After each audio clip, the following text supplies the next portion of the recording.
আসসালামু আলাইকুম বন্ধুরা, কেমন আছো? আশা করি আল্লাহর রহমতে সবাই ভালো আছো। বরাবরের মতো আজকের আয়োজনে তোমাদের জন্য থাকছে বিকেলের জন্য দারুণ একটা মজার নাস্তা। পুঁই পাতা দিয়ে যে অসম্ভব মজার নাস্তা তৈরি করা যায় তা ভাবাই যায় না। আর যদি থাকে একটু সিক্রেট মশলা তাহলে তো কোনো কথাই থাকে না। তো চলো সিক্রেট মশলাটা কি তোমাদের দেখিয়ে দিচ্ছি আর কিভাবে তৈরি করব এই পাকোড়া।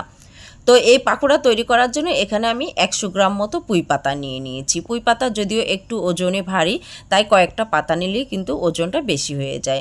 আমি আনুমানিক 100 গ্রাম মতো এইরকম পুঁই পাতা একদম টাটকা মতো বেছে ধুয়ে পরিষ্কার করে নিয়েছি। তারপর দেখো যে মুখের যে বোটাটা আছে সেই বোটাগুলো আমি ফেলে দিয়ে এভাবে কুচি কুচি করে নিয়েছি। তো দেখতেই পাচ্ছ একদম শাক ভাজির মতো ঠিক কুচি কুচি করে নিয়েছি। এর মধ্যে দিয়ে দিয়েছি পেঁয়াজ কুচি 1/4 কাপ পরিমাণ। পেঁয়াজটা একটু বেশি করে দিলে ভালো লাগে। আর 1 টেবিল চামচ পরিমাণ লবণ আর হাফ চা চামচ পরিমাণ দিয়ে দিচ্ছি এখানে হলুদের গুঁড়ো।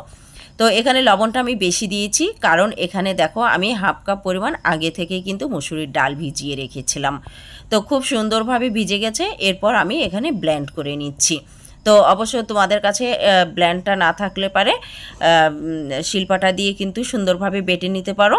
আর এর মধ্যে দিয়ে দিয়েছি এখানে ছোট্ট একটা রসুন আর হাফ ইঞ্চি পরিমাণ এখানে আদা কুচিয়ে দিয়েছি। আর এখানে 5-6টা মতো দিয়ে দিয়েছি কাঁচা লঙ্কা আর সামান্য একটু পানি দিয়ে আমি ব্লেন্ড করে নিচ্ছি।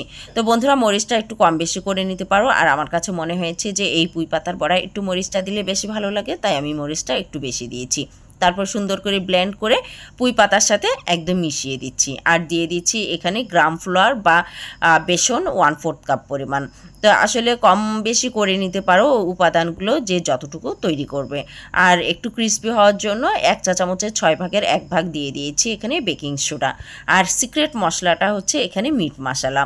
তো এখানে মাংসের যে মশলা আছে মুরগির মাংসের মশলা, তো সেখান থেকে 1 টেবিল চামচ পরিমাণ মশলা নিয়ে নেবে। এর ফ্লেভারে কিন্তু একদম পাকোড়াটা এতটা মজার হয় যে তোমরা বাড়িতে একবার ট্রাই করে দেখবে, খেতে অসম্ভব ভালো লাগবে। আর একদম মিডিয়াম আঁচে কিন্তু ভেজে নিতে হবে।